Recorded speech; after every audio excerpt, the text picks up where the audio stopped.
And Hunter Valley bus driver Brett Button will learn his fate in 2 weeks after formally pleading guilty in a Newcastle court today. Under a plea deal, his charges were downgraded from manslaughter to dangerous driving, a move that angered victims' families.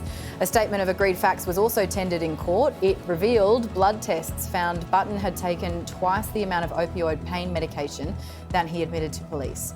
It also states Button was driving in a, quote, excessive, unnecessary and aggressive way moments before the crash. Well, Matt Mullen is the father of Rebecca, who was tragically killed in that bus crash. Matt, firstly, we're so sorry for your loss. We heard that formal guilty plea today. Does this bring you any peace? Thank you for that. Not really, because I guess from the very beginning, in the short aftermath of the accident, it became clear to us that a dangerous driving charge was going to be across the line. So we kind of expected that as an outcome down the track. So it hasn't really got us any closer to closure at this point. I suppose sentencing will hopefully do that. So Brett Button is facing up to 10 years on these charges. What kind of sentence do you think would be sufficient? That's a hard question, I'll put it back to you guys, actually. I'm the grieving father of losing my first child.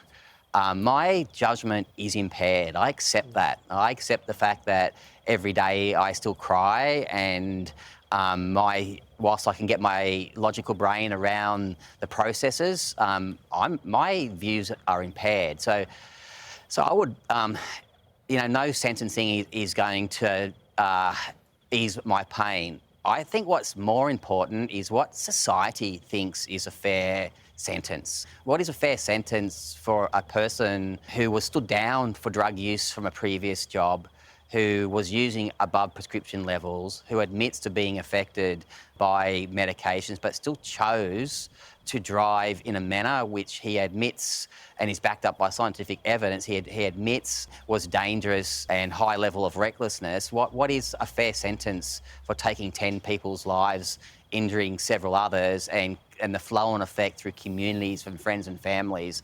That's what I would ask.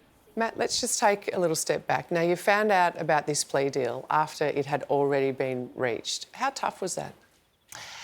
We had been informed fully all the way along up until 2 days before the last court hearing. We were all explained that the DPP had rejected the plea, and we then found out on May the 6th, 48 hours before the hearing that would have committed him to trial, that the DPP had already signed the previous Friday the deal. I'll be brutally honest with you, for my wife and my family, my immediate family, that it was the most brutal experience we've had since the day of the accident. It was very, very traumatic. Can you see a time where you might have closure and what that would involve? Gav, a lovely question. Closure, I'm reliably informed by my most amazing counsellor. It doesn't occur for parents. So Leanne and I aren't expecting closure. An analogy we're given is you learn to grow around the grief, but it still stays there. So I don't know. I'd love to talk to you in 5 years' time and talk about closure, but I don't think it's ever going to be there for us. But we can accept that and just move forward and do the best we can. Our condolences again, Maz. It must be so hard, but you speak so beautifully about it in such a measured way. So thank you so much for doing that. And my pleasure. And for being prepared to have a chat about it. That's okay. Thank you.